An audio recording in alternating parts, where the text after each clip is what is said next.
দেশের সব সরকারি প্রাথমিক বিদ্যালয়ে সঙ্গীত ও শারীরিক শিক্ষার সহকারী শিক্ষক নিয়োগের বিধিমালা সংশোধন করে জারি করা প্রজ্ঞাপনটি কেন বেআইনি, অবৈধ ও বাতিল ঘোষণা করা হবে না তা জানতে চেয়ে রুল জারি করেছেন হাইকোর্ট।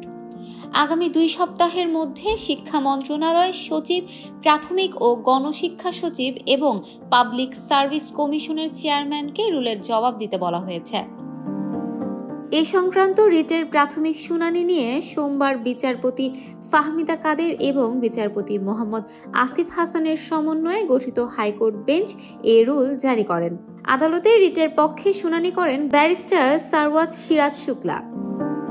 এর আগে গত 28 আগস্ট সরকারি প্রাথমিক বিদ্যালয় শিক্ষক নিয়োগ বিধিমালা 2025-এর গ্যাজেট জারি করা হয়। এতে সহকারী শিক্ষক সঙ্গীত ও সহকারী শিক্ষক শারীরিক শিক্ষা নামে নতুন পদ সৃষ্টি করা হয়। এ নিয়ে ধর্মভিত্তিক বিভিন্ন রাজনৈতিক সামাজিক সংগঠন আপত্তি তোলে।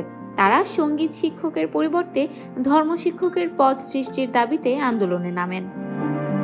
এর পরিপ্রেক্ষিতে গত 2 নভেম্বর সরকারি প্রাথমিক বিদ্যালয় শিক্ষক নিয়োগ বিধিমালা 2025 সংশোধন করে একটি প্রজ্ঞাপন জারি করে প্রাথমিক ও গণশিক্ষা মন্ত্রণালয়। তাতে সহকারী শিক্ষক সঙ্গীত ও সহকারী শিক্ষক শারীরিক শিক্ষা নামে নতুন সৃষ্ট পদ দুটি রাখা হয়নি। ফলে এই দুটি পদ বাতিল হবে বলে বিবেচিত জানিয়েছে সরকার। পরে বিধিমালা সংশোধন করে জারিকৃত ওই প্রজ্ঞাপনটি চ্যালেঞ্জ করে রিট দায়ের করেন সুপ্রিম কোর্টের সিনিয়র আইনজীবী ও মহিলা ক্রীড়া সংস্থার সভাপতি barrister Sarwat Siraj Shukla. Desk report, campus Times.